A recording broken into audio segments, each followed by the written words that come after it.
Hey, my people, it is I, your favorite crazy lady, and welcome back to my podcast, Living Disabled, A Life Worth Living. Now, this is the fourth time I've started doing this video because the dogs keep disrupting me. And because of the way my setup is and how I have to record this, because it's a long story, because the dogs have been poops, I have a 17-minute bloopers video that I am actually going to post on the channel because it was one disruption after another, after another, after another, after another. And I'm just like, whew, that was 20 minutes of not getting anything accomplished. I'm not going to post that in the rest of this because nobody's going to want to watch it as a regular video. So, how's your day going? All right, so let's do some housekeeping before we get started. Hi, my name is Jeanette, better known as Nana on all the social medias. Um, Welcome back to my podcast, Living Disabled, A Life Worth Living. I am not a healthcare professional. I am not here to give you healthcare advice. I am not here to replace any healthcare or doctor's advice that you may have. I am here to give you the perspective of the chronically ill person who has been dealing with this their entire life, the things that I have learned, the things that work, the things that don't work, the advice that I can give on what helped me, so maybe it'll help you, or maybe it won't help you, and then you can go from there. Also, I am trying to do this the best that I can. I am new to this, so please excuse me. I don't know what I'm doing. I have no clue what I'm doing. I am doing this on my phone and I am trying to do this best that I can, and I have no equipment to do this, and I'm trying the best I can. Okay? So hopefully as things go along and things get better, we will actually be able to accomplish something. Right now, it is what it is. Also, I keep sliding in my pillows. I do this on my bed, um, because I like my kitty cat background. I like that. I like that a lot. This is actually a curtain. I have a lot of people that are like, "Oh, I like your mural." It's a curtain. I spent, I think, $30 for it on Amazon, and it was our bathroom curtain for our shower for a long time. And then the girls decided they didn't like it anymore, so they took it down. Lily's mom replaced it, and she's like, "Do you want me to throw this away?" And I was like, "Hell no! I love that curtain." So it's I live in the converted garage, and I don't have a bedroom door, so I use this as my door.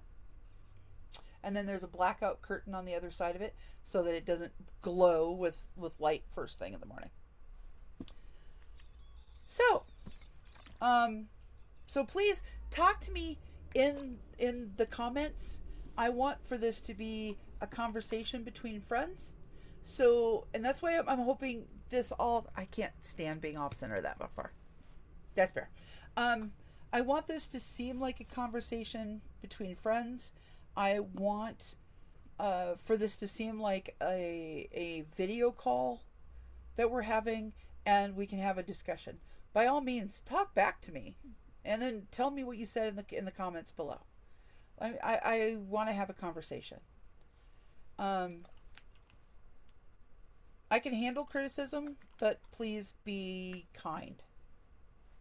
There's no reason for someone to be mean, and we don't belittle people here. It's just not what we do. Um, I was going to do this podcast like a week and a half or so ago, and then I had a huge fallout with my therapist, partially over doing this particular podcast, and decided that she needed to be fired and reported. You can watch the video that is up that's titled "What Makes a Good Therapist," and it's got some really good examples on what makes a not good therapist, so that you can understand that it's okay to fire your therapist. They're there to help you, and there are certain things that if you're not getting what you need out of therapy, it's time to definitely, switch therapists, or, take a break from therapy. So, those things being said, I belong to several different online groups for people who have various illnesses. In one of my agoraphobia groups, a question was posed, and I had made some comments back about it, and I was like, oh, I really should make a podcast about this. And several people were like, oh yeah, if you do your podcast, I definitely listen to it. So this is kind of a request. So we're going to dive into this subject. If you have questions, concerns, you want to add to this conversation, let's talk below. By all means, share these videos too, please. If you know of other groups for people with disabilities, or just if you know somebody, or you know somebody that knows somebody and they want to get the perspective of what it's like to be a chronically ill or a disabled person, by all means, send them here. Okay, so these groups have full anonymity to them. I am not going to tell you what groups they are. I am not going to tell you any identifying things for the person in the group. And please, if you come to these podcasts from any of those groups, please do not say anything about the person directly. Because it's not about the person. It's about their comments or questions. And you're going to see a cat tail probably in a minute. Because he's right here. So in the first video, the third video that I did, that I was finally like, well, that's a bloopers video. I got to keep all that. I can't get rid of it. It's just way too funny and too much. It was the dogs. The dogs are all now asleep. And now it has decided that it's going to be the cat's turn. This is Ken. You will see him in several videos because he is extremely needy. He is extremely needy. But we love him anyway. Alright. Alright. I'm doing a video. So you are welcome to stay. But we're not going to pester. Okay? No pester. The really cool thing about him, and I don't know if he'll let me show it right now, is he has a heart on this ear. He's not going to. He's going to mend his ear back. He has a heart. He has a perfectly shaped heart on that ear. It's so cool. Baby's laying down at the end of the blankets. You can go cuddle with her if you would like. They are inseparable. I have video of that one laying on that one. I don't want to say her name too much because then she's going to think I want her and she's going to come over here. He will do the same thing. Okay, so back to the subject at hand. My water bottle is also dry. What is with everything today? My water bottle. Maybe my water bottle's too tight. There. Nope, it's still whistling. So I want to give anonymity to the people that I talk about in these groups. Because it's not about the person, it's more about the subject matter or the questions that are being posed. So the question that was posed was this. This person had went to their therapist that day. And they were a bit confused because their therapist had made the comment of, I don't think that you have PTSD because you've had it too long. And PTSD is only a short-term disorder. Myself and a lot of people were very taken aback by that. First of all, that a medical professional would tell you that, because I had never heard a medical professional that I have dealt with say anything close to that. So to understand what PTSD is, or CPTSD is, we need to understand what the initials stand for. So, okay, you need to go away because now you're starting to pester and it's going to distract me and I'm going to forget what I'm talking about. No, go on. Go on. Now, before anybody says anything, if you see me swat he will not go away. He's already coming back. The only thing he responds to is a tap on the top of his head. And then he's like, oh, okay, I will go over there now. And then he's now at my feet. And he'll stay there usually. He'll start creeping. But it's the only thing. He's not getting hurt. He's not hurt in any way, shape, or form. But if I try to pick him up and move him, he grabs his feet, he digs his nails in, and he will not move. So stubborn. We are not his original owners. So I think that's the only way that they got him to listen, was a bonk on the head. But we don't, it's just a tap. It's nothing serious.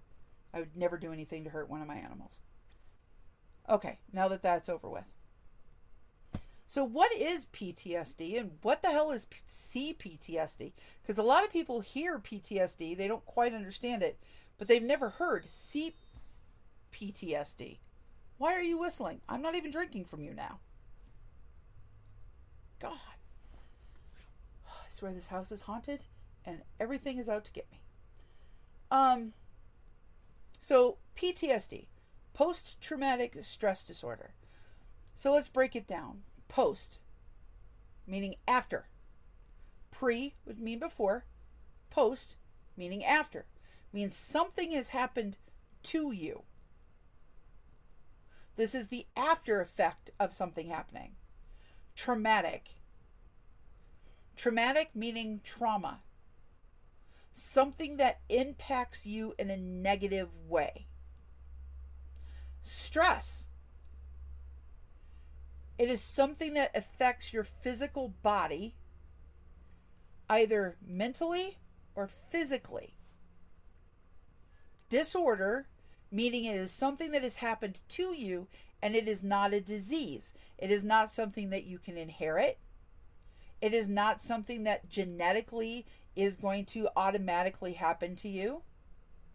This is an outside influence that has caused this thing to happen. So, PTSD is a trauma-induced response that your body cannot control. Damn water bottle. That your body cannot control. And it's almost an irrational response. Now, when you have CPTSD, it is complex post-traumatic stress disorder. Complex meaning it has happened more than once. It is not the same event. And it's not the same type of event happening over and over again. That is not PTSD. If you have the same type of event happening over and over again, it's multiple times over multiple situations. That's CPTSD. And it doesn't have to be the same situation. It can be this, like a car accident. And then it can be a fight. Then it can be a death in your family. If you have all of those different things happening, or you have, domestic violence here, here, here, and here, those are all different examples of complex post-traumatic stress disorder. It's how your body reacts to something that has happened to you in a negative response.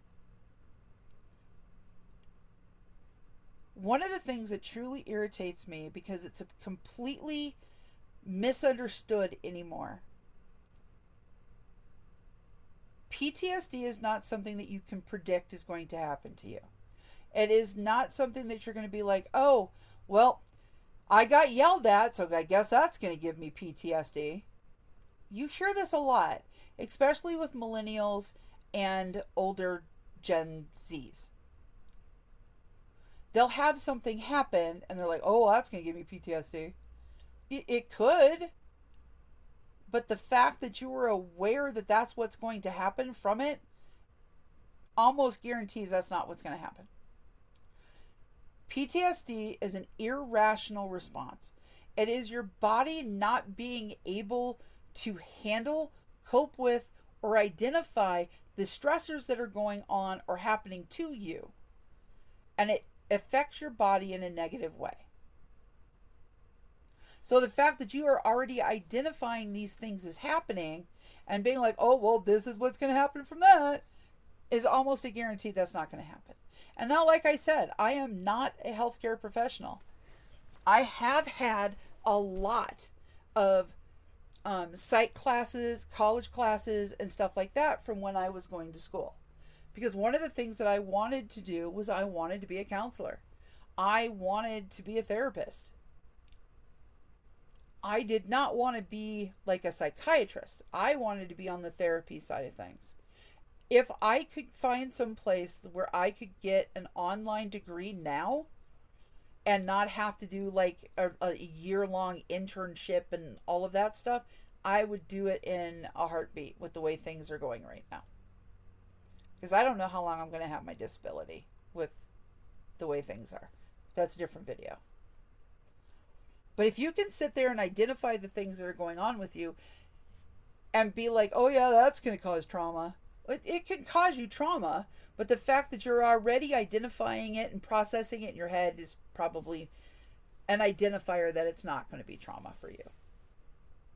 Now everybody's different, so it may or may not be, but you know, from experience that I've had and other people I know have had and talking to healthcare professionals, that's pretty much the consensus on that.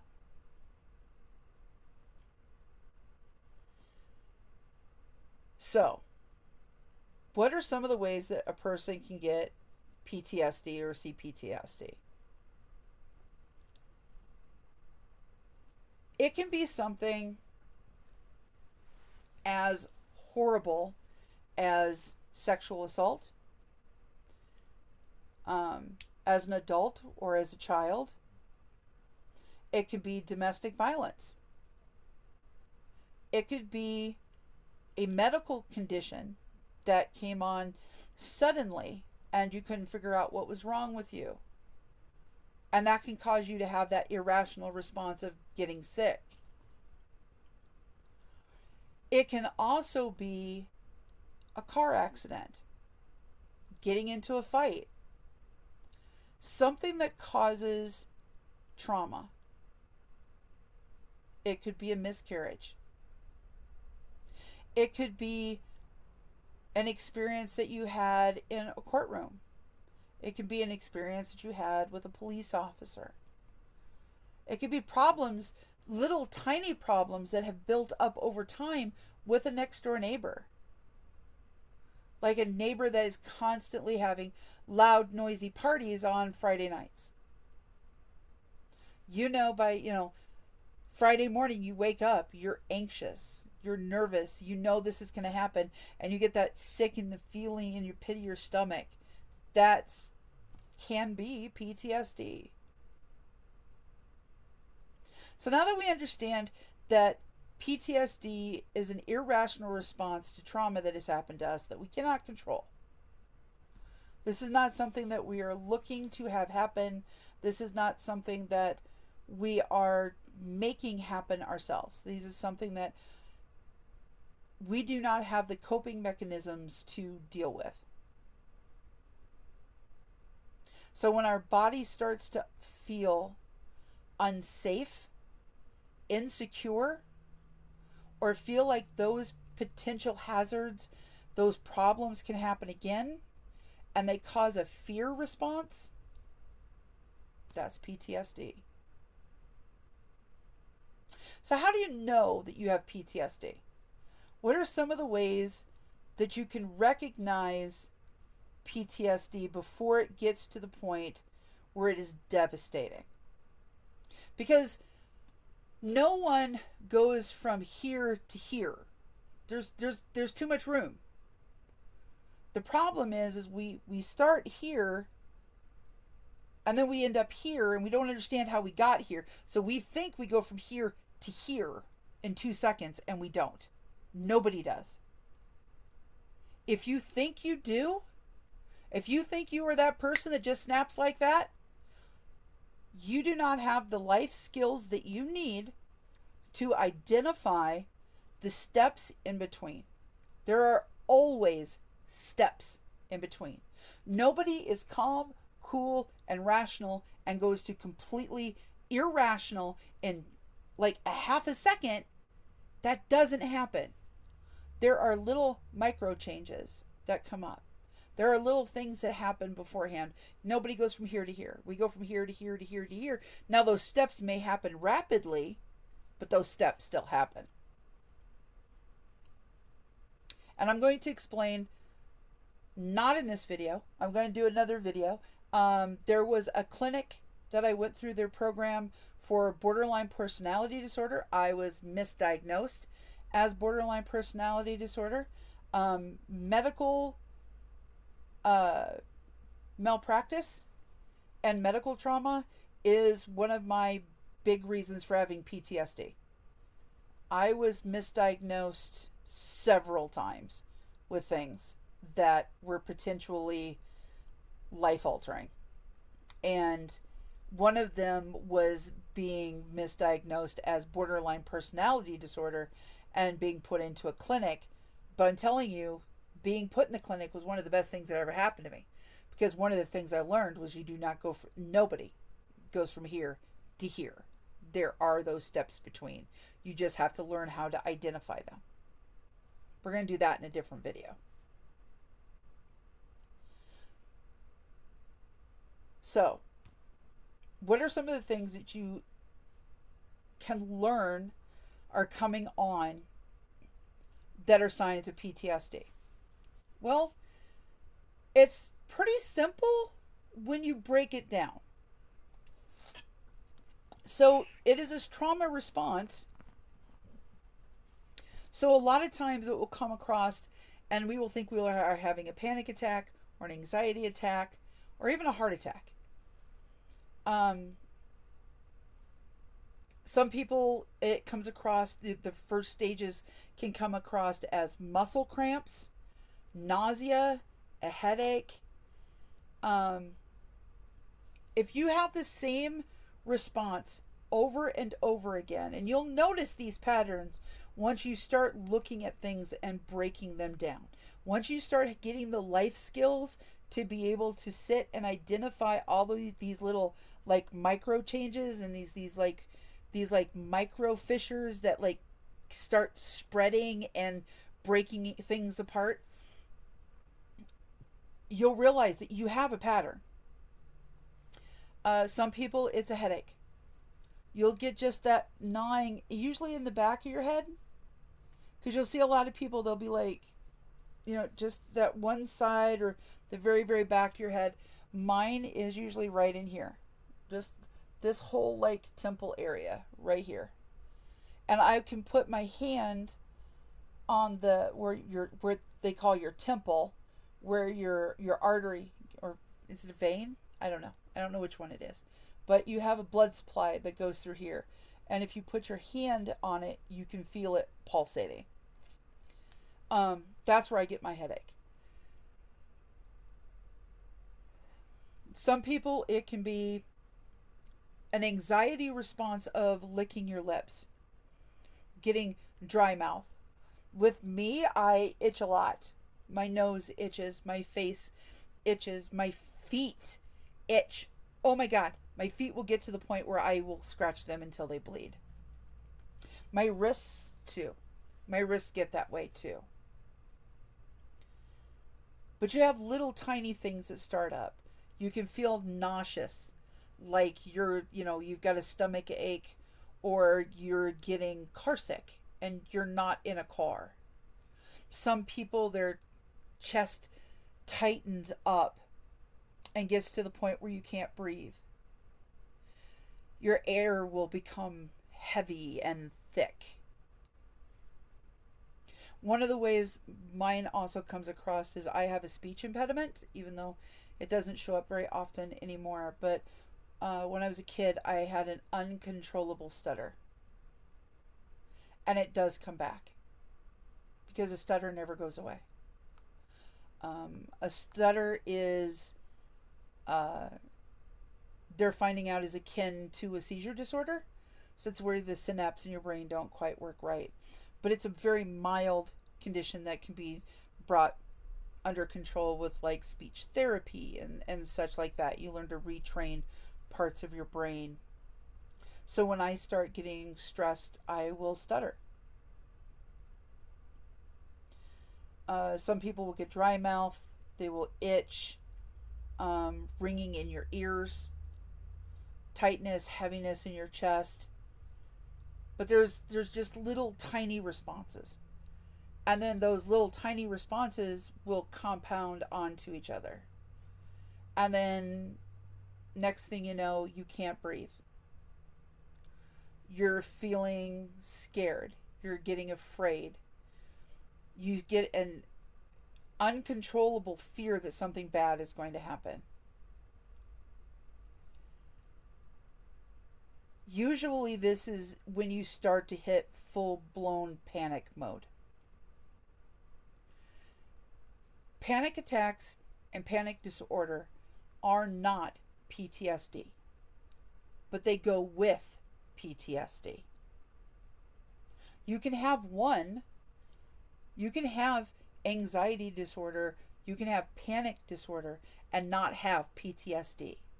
But you usually cannot have PTSD and not have at least one of those two. I have all three. And it has taken me years, and I mean decades, to try to get things under control. When you get to the point where you are in full-blown panic attack mode, what happens in your brain is you start remembering things. You start not just seeing them. A lot of people are like, well, I know where I'm at, so I don't understand why that fear is there. And you can, some people have the flashbacks of seeing where they were when those situations happened, when those fearful, scary times happened, and they lost all control. Most people get that feeling. They get that uneasiness. They get that same feeling that they did back when the original trauma happened. And that in lies the answer for the there's no cure for PTSD. But therein lies how to get better.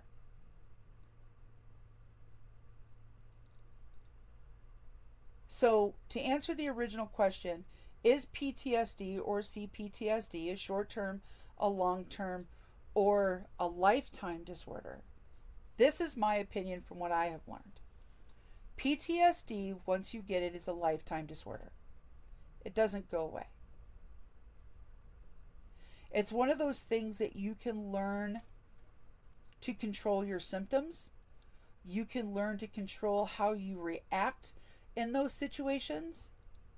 You can actually make it to the point where it is no longer affecting your daily life. But it never goes away. I equate it to having cancer.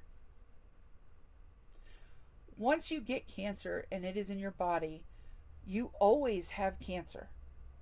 You will always have that propensity for it to come back. I know. I am on my third type of cancer. I've had cervical cancer twice, skin cancer, and endometrial cancer. I also have precancer of my sinus, precancer of my thyroid, which was removed. And I have precancer of my colon. That is not if it will become colon cancer, but when. Once you have cancer in your body, you will always have it. That is why it's called metastasized, I know I didn't say that right, cancer. It means that cancer has spread to somewhere else in your body. PTSD and agoraphobia are the same way. Once you have this condition, you always have it. It can go into remission, which means that you have now gained the life skills and you have figured out what causes your issues. Hey, jerk. Um, Different cat. You figured out what has caused your issues, and you've figured a way to work with those issues so that they no longer affect your life. They no longer control who and what you are. So they go into remission. Because at any time, stop it! I had to tap the wall. I give up. I give up. I absolutely give up. The animals are just going to be jerks tonight. I can't deal with it.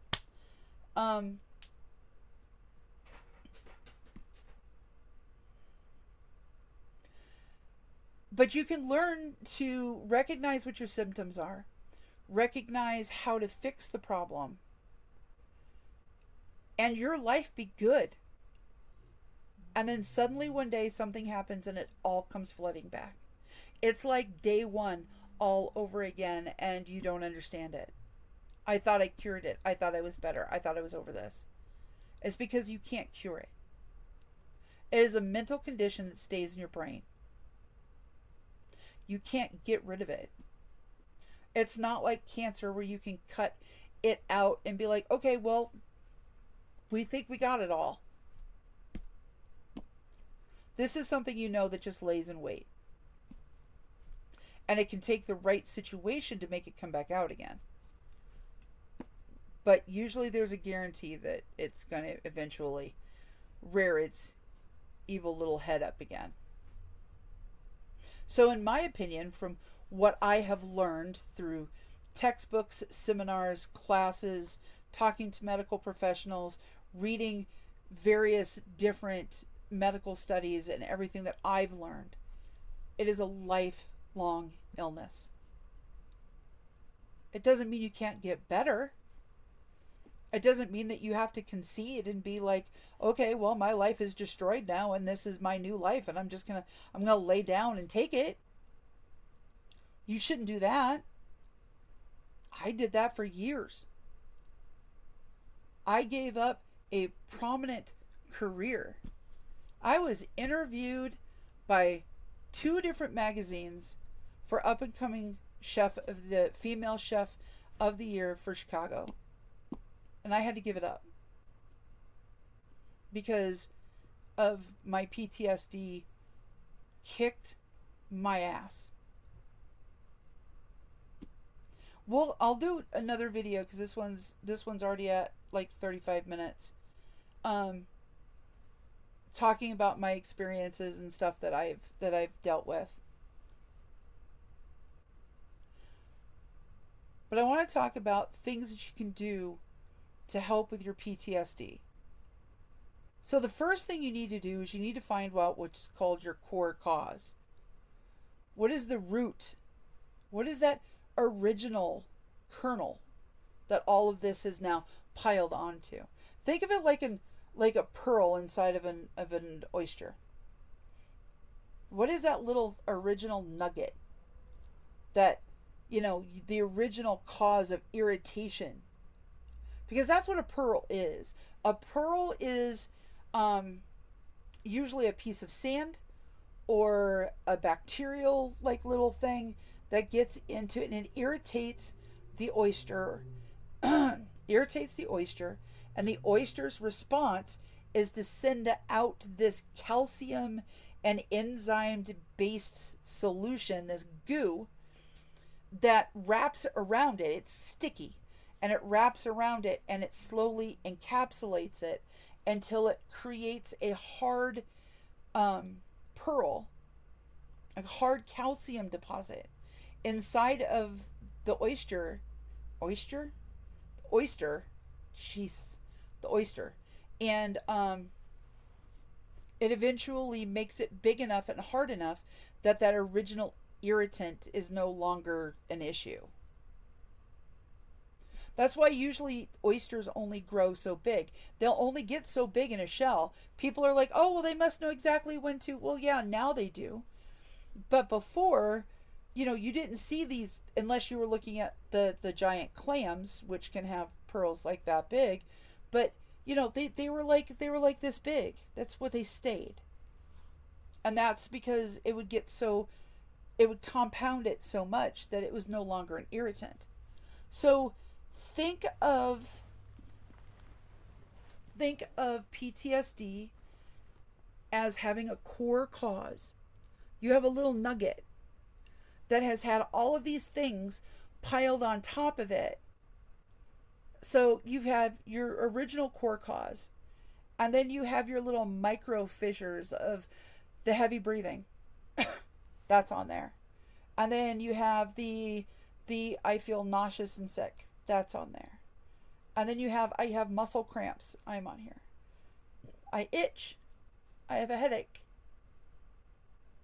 And it just piles, and it gets bigger and bigger until it is this thing of PTSD.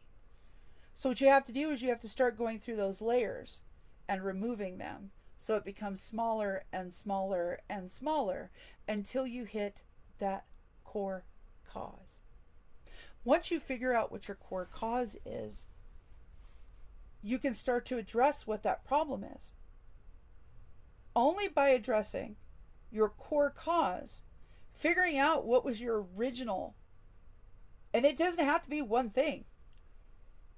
You can have complex PTSD, which means you have multiple pearls to deal with. Yes, the layers are all the same on all of them, but each one has a different core cause. And you can deal with this core cause and things will be better, but they're not fixed. And then you can start to deal with this one. If you have complex PTSD and you think you only have PTSD and you realize, no, I have more than one pearl inside of me. Try to concentrate on one pearl at a time. Otherwise, you're going to become completely overwhelmed and it's too much to deal with. Can you do this on your own? You could. I don't think it's very realistic for somebody who has no training or experience from either going to workshops, going to classes, having decades of therapy, or what everything like I have. I could probably teach a course on how to break these things down. And break it down in a way that you can understand them. And I have been accused many times, and I don't want anybody to think that I am talking down to you or trying to mansplain things to you. I am trying to break things down so that they are easily consumable, easily understandable, and easy for you to remember. Making it easier for you to understand what you're going through and how to fix it. I have a friend of mine that when I say stuff to her, she goes, "Do you think I'm stupid?" I'm like, have I ever called you, seriously, I call her stupid all the time. She's my bestie. That's what you do when you love somebody. No, I'm kidding. But no, I've told her, I was like, no, I don't think you're stupid. I think you're very smart. But I don't think you think of this in that way. I'm just trying to give you a different perspective so you'll have a different point of view so that you can take a minute, sit back, think, reflect, and look at it from a different perspective and maybe gain some knowledge from that. So I'm not trying to talk down to anybody. So anybody that thinks I am, I'm sorry that you feel that way. Because I never want to make anybody feel that way. Because that's not my intention. All of my intentions are to help you however I can. But only by coming up with those core causes can you figure out what that cause is and then figure out what you need to do to fix it. Oh, this core cause is because I was in a car accident 2 years ago, and that's why every time I even think about getting in the car, I get sick. I can't drive anymore because I'm scared that every time I drive, I'm going to get into that accident again. I am seeing flashbacks of that accident while I'm driving, and that's not safe. Okay, so now we understand why you're having PTSD about getting in the car. It's not, oh, it's just the fact that I was in an accident. No, I'm having flashbacks and physically can see it, and it's not safe. So what do we need to do to make it so I don't have those flashbacks anymore?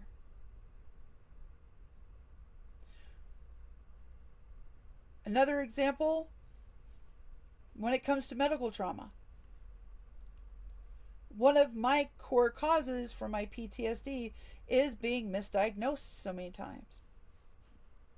So the way that I have learned to deal with my PTSD about getting new diagnoses or seeing new doctors is I research everything as much as I can. I want to know as much knowledge as I can on the subject. Because in the last 2 years, I have had 3 medications that have been given to me by doctors that insisted that I had to take that medication. But when I got it and I decided to look into it, found out that either the medical condition I had or other medications that I am on could have had a fatal reaction.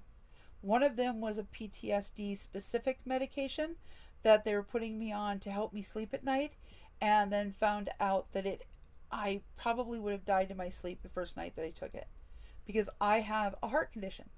And the first thing my doctor asked me was, oh, do you have high blood pressure? No, I don't. My blood pressure usually runs 110/70 with a heart rate of around between 75 and 85. And they're like, oh, wow, that's great. So you can take this med. But then when I looked it up online, when I got home, found out that if you have an irregular heartbeat, it can stop your heart.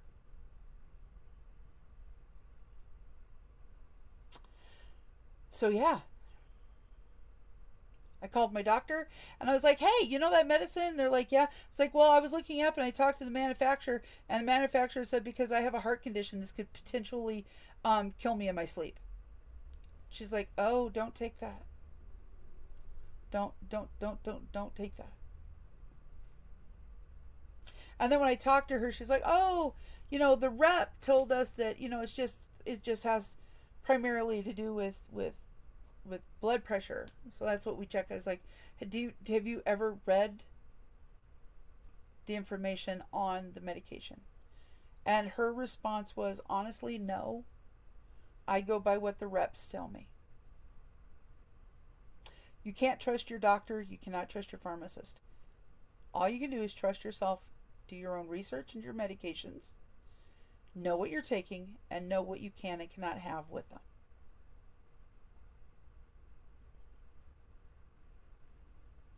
But it's now having that knowledge and having that assurance that I'm not going to let myself fall into something like that again.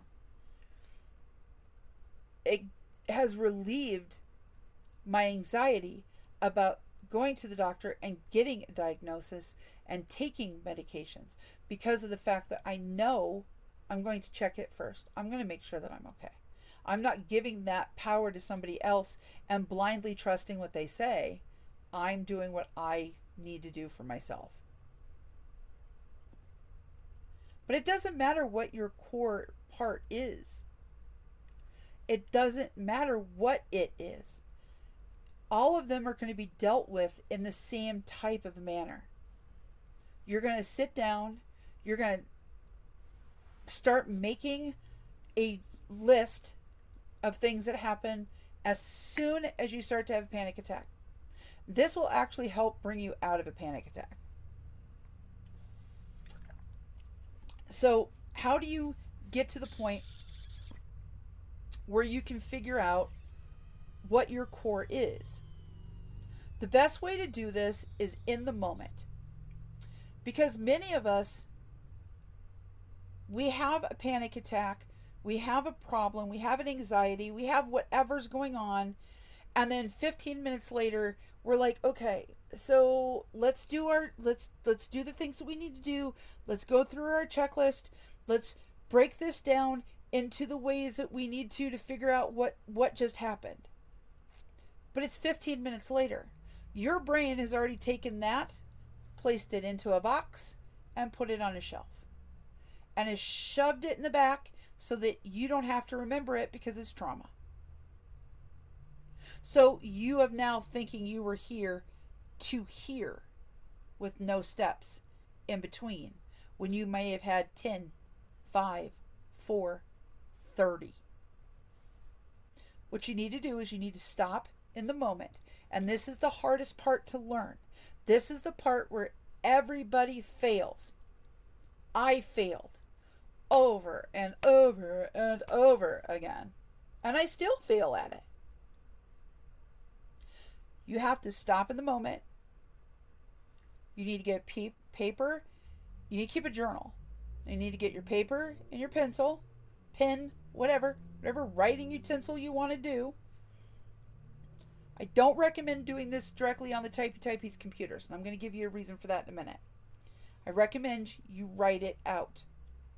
I recommend you print it. We're going to get into this in a minute. I want you to sit down with yourself. And if somebody is with you while this is going on, you can ask them for their input because they will notice things before you do. You're noticing the emotion, they're noticing the reaction. Because they can't feel what you're feeling, but they can see what you're doing. So ask them for their input. They need to be brutally honest. But you also need to talk to them about this ahead of time and be like, hey, I need to know, can you be on my team with this? Can you be part of my team to help me get better? Because if that person's not willing to put the effort in to start to notice things and point them out, they're not going to help you. And if that person's not going to help you, fine, don't ask them for help. Find somebody else if you can. If not, you're going to have to rely on yourself. And as you get better over time, identifying the things that are going on, you will start noticing things sooner. You're going to start noticing the things that you're doing as well as what you're feeling. But the things that you need to concentrate on at first is how you're feeling. So you need to take down your paper and be like, what were you smelling? What did you smell? Did you smell flowers? Did you smell something burning? Was there absolutely no smells?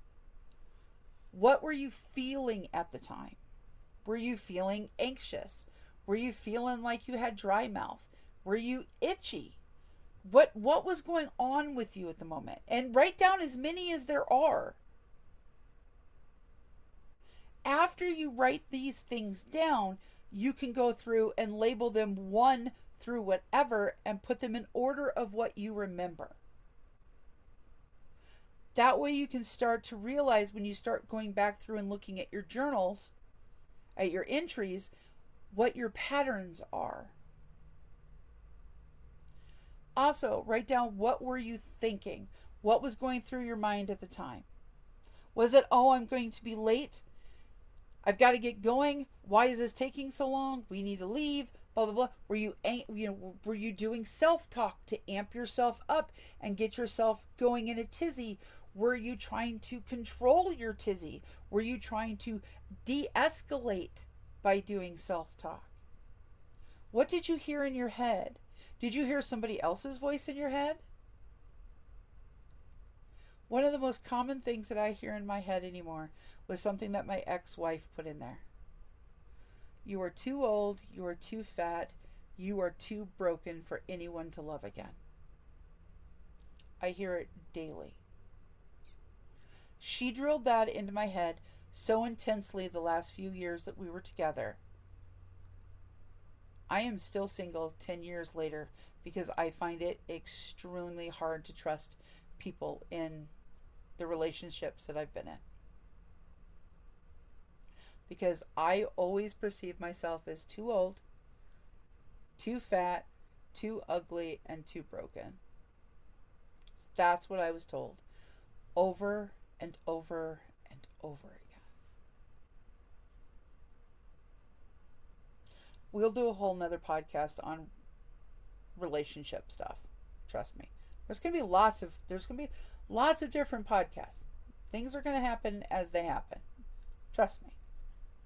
But you need to sit and you need to write down these things. What are you feeling at the time? What are your thoughts? What is going through your head? I am looking for my cough drops because my mouth is dry.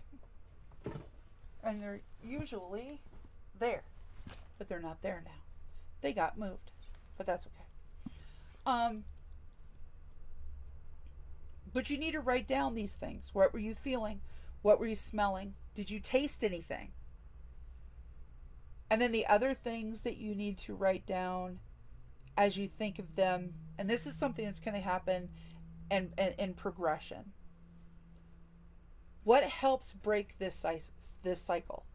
What is it that helps disrupt it? A lot of people know the trick with a lemon or super sour candy. Like Warheads. Warheads is a big one because it is super acidic and it just kind of like smacks you in the face and it disrupts the synapse of your brain and it kind of like stops that spiral of happening. Something else that a lot of people don't realize is salt. You can take salt and put it underneath your tongue. Like, just take a big pinch of it, put it underneath your tongue, and that will stop it. If you put it directly on your tongue, I have heard that some people will automatically vomit because it's a lot at one time on your taste buds. But if you put it under your tongue, it kind of melts first, and then you have less likely to want to vomit. Try different things that will help disrupt that pattern. Try the sour candy. Try the salt. I had someone at one time who used to have a little dropper like this with vinegar in it. And what they would do is they would start to have an anxiety attack. They would take the vinegar, squirt it into their mouth, and just like rub it, like spray it around the inside of their mouth so it goes everywhere and it overloads your system, and that can help. The other thing that can help is carrying around a little vial of something that is an offensive smell.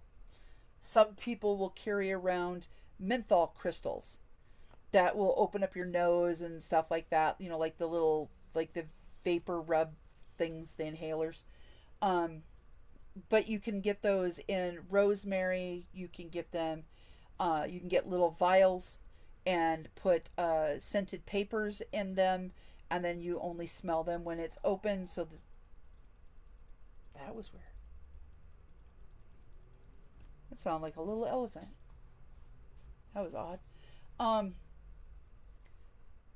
But you want to figure out what disrupts that for you, because it works differently for different people. If you're somebody that normally eats sour things, it may be eating something sweet. It may be something that is super sweet that, because your body's used to sour. Sweet is what's going to knock it the other way, or salty may knock it the other way. So you have to kind of work with what works for you. The other thing that you need to do is you need to, after you disrupt the pattern, in order to calm yourself down, you need to reground yourself, which means a lot of people think that grounding is just a new age philosophy where you're going to go out and you're going to hug a tree or you're going to rub your feet in the grass and that's going to ground you and make you feel better. That's different. That's a whole different type of grounding. This particular grounding, what we're talking about, is bringing your mind and your senses back to the moment, bringing it back to present so that you can feel what is actually going on in the moment. One of the things for me is cherry candy, because cherry candies and watermelon candies are a happy thing for me. They are something that invoke a happy childhood response. One of the other things for me is smelling a lemon. I love the smell of lemons. Lemons and mint.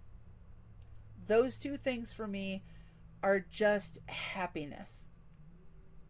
Also, the smell of lilac, not lavender. I do not like lavender personally. I'm not a lavender person. Lilac, on the other hand, is a whole nother story. I actually keep, I don't know if it's here. No, it's not there. It must be underneath in the cabinet. I usually keep on my little wall over here where I have my stuff hanging up. I usually have a lilac Febreze aerosol spray up here.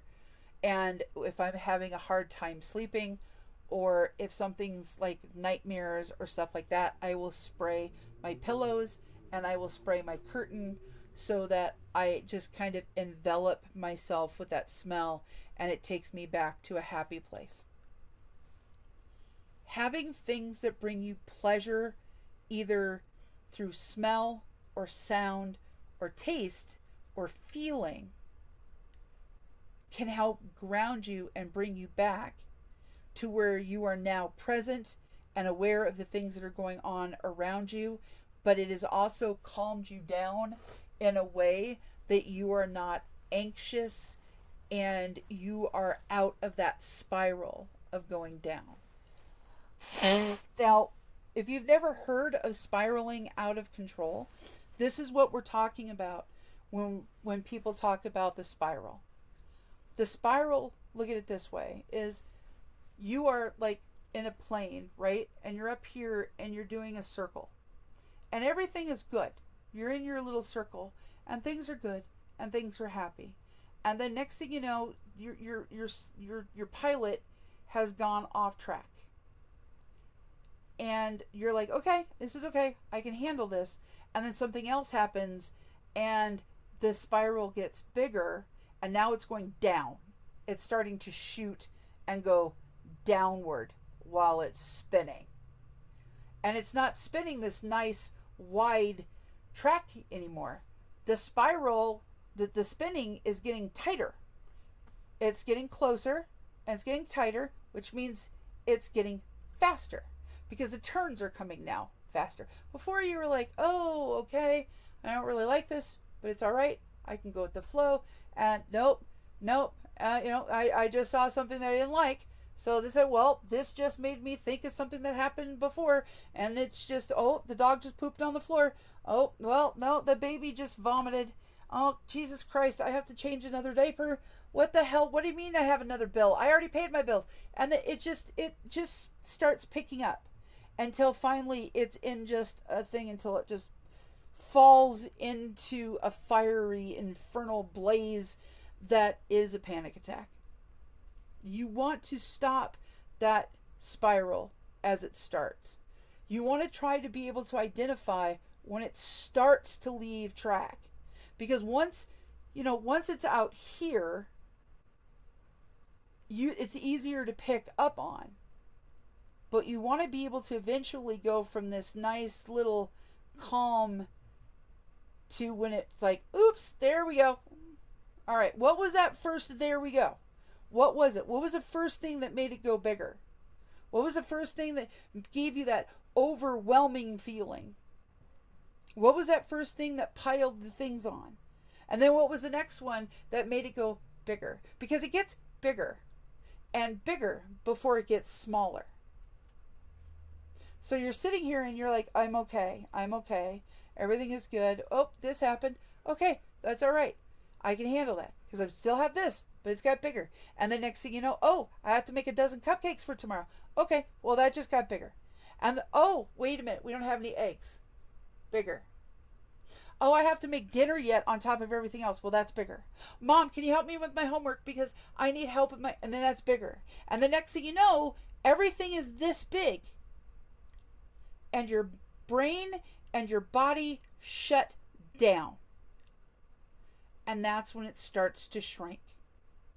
That's when the overwhelmed, you're building up and building up and building up.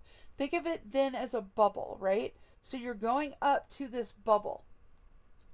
You're like a dirigible or a blimp. and your balloon on your blimp is getting bigger. It's getting overwhelmed and overwhelmed until the point where it's at capacity. It cannot go anymore. You cannot handle one more thing. And then that one more thing happens, and it's accompanied with a pin, and it makes it pop. And then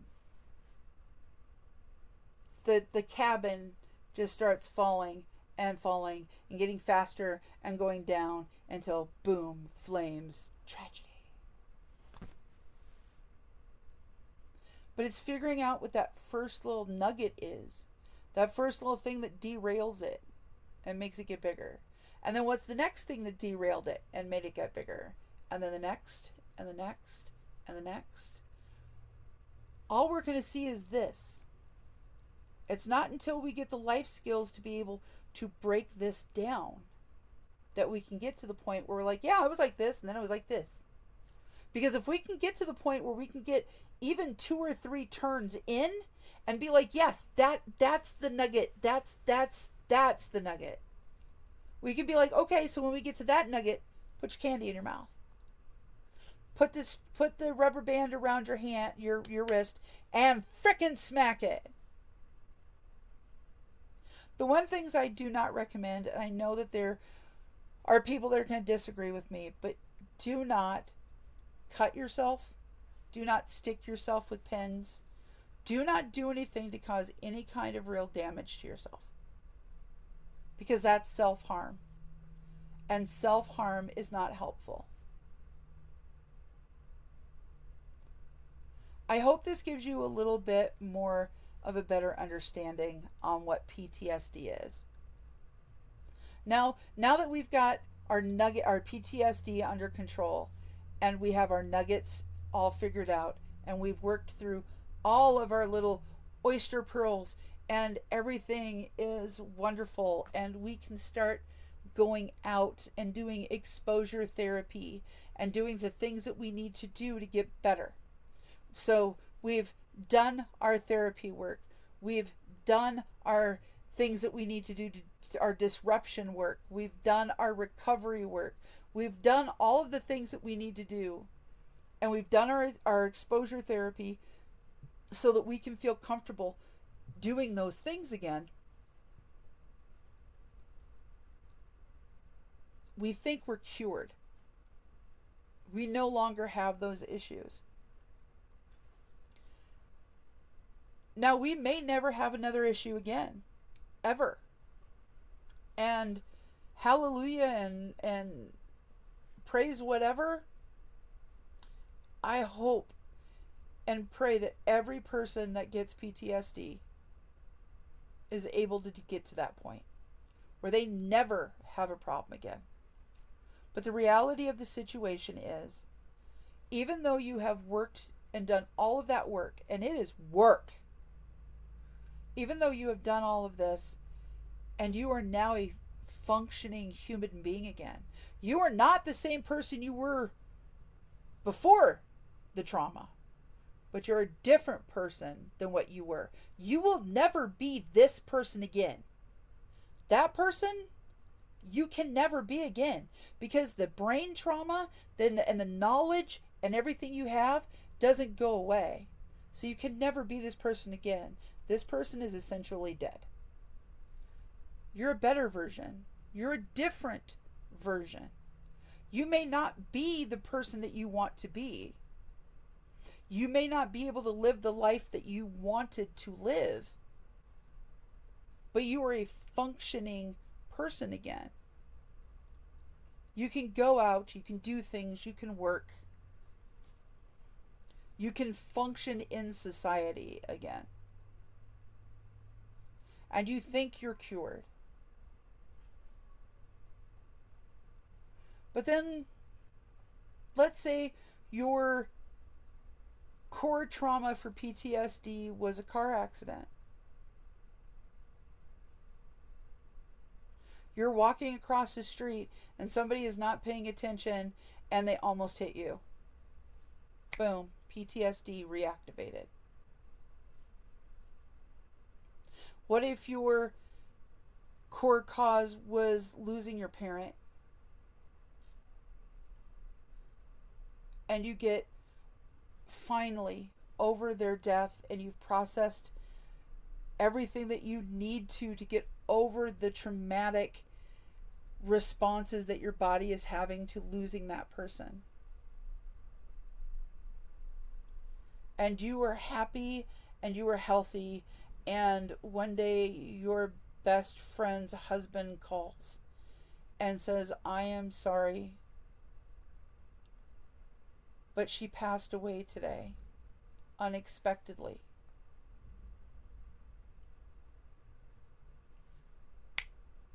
PTSD again. What if you've had a medical trauma and you've worked through and you've decided, I am in control of this now. I am not going to let this control me. I am going to be the one that is in charge of my health care. I am going to consult with my doctors. I am part of my health team, and I'm never going to allow those things to happen to me again. 30 years later, you go in for a mammogram, prostate exam, whatever, and cancer's back.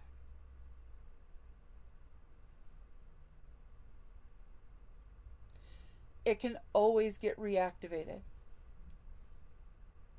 And it doesn't have to be something that happens to us either. I have had situations myself, and I know people who have had PTSD relapses because of trauma that has happened to other people that they know. Because if it can happen to them, it can happen to me. It brings back all those old feelings again. It brings back that insecurity. It brings that unsuredness. PTSD all over again. And it is literally like you're at stage 1.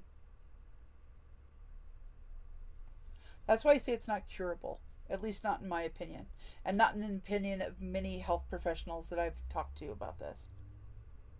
It is one of those things that you can learn to control, you can learn to live with, you can learn to work past.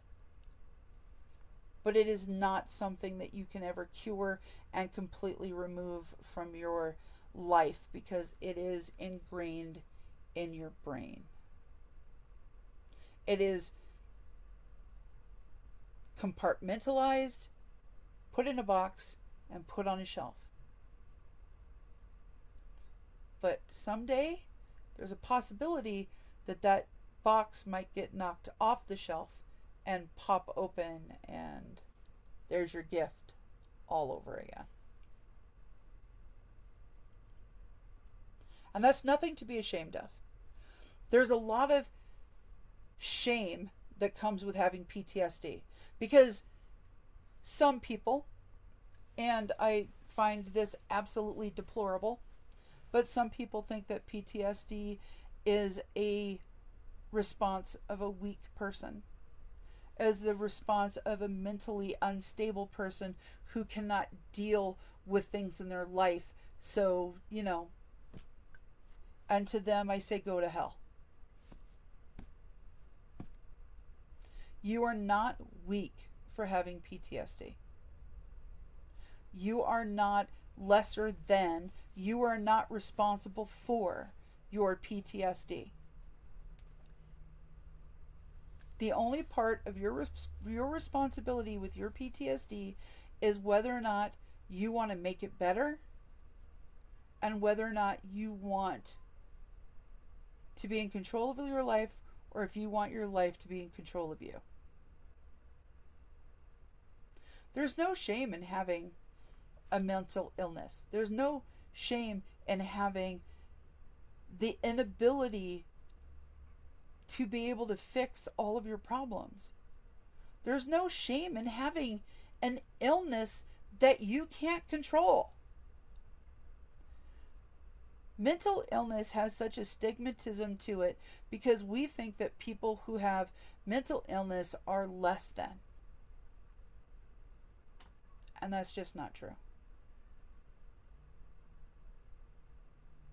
I am not proud of my mental illness. I'm not proud of any of my diagnoses, whether they be mental or physical. I'm not proud of any of them. What I am proud of is how I have taken charge of things for myself, and I have done everything that I can do up to this point at this moment in time to try to circumvent my problems and make my life better. Do I suck at it? Absolutely. Do I fail at it? Absolutely. Do I repeatedly have to do the same things over and over again? Absolutely. But the one thing I will not do, and I am not going to do, and I'm not going to let somebody else do to me or make me feel this way, I am not going to beat myself up for it. I'm not going to blame myself. I am not going to be that person that constantly berates myself because I'm having the same issue again. How dare you have this problem again? You know what you're doing. You know how to fix this. Why are you having this problem again? You're so stupid. God, what is wrong with me? Not doing that. And I'm not going to let other people do that to me because there's no reason for it. They are not in control of my life. They are not in control of my body. They are not in control of my mind. And they sure the hell are not in control of my self-care. Don't let people do that to you. It only makes our problems worse because we feel like we can't control them. We feel worthless. We feel like we are a burden upon others, and we're not. Hopefully, you've gotten something out of this podcast. I understand that this is much longer than what I normally do, and I like to run. I like to do about an hour. We're at about an hour and 15 minutes right now. But I think there was a lot of good information in here that I wanted to make sure went into one podcast. Now, I am going to do some other podcasts on agoraphobia and different things that you can do to get through agoraphobia. Now, I have been asked by a few people in my past and a few people more recently if I have any kind of a book or any kind of a course on with little really detailed seminars on what you can do to get better and what I have learned about getting better with agoraphobia, PTSD, and other problems like this. If that is something that would interest people, I am seriously thinking about starting this next week on developing it.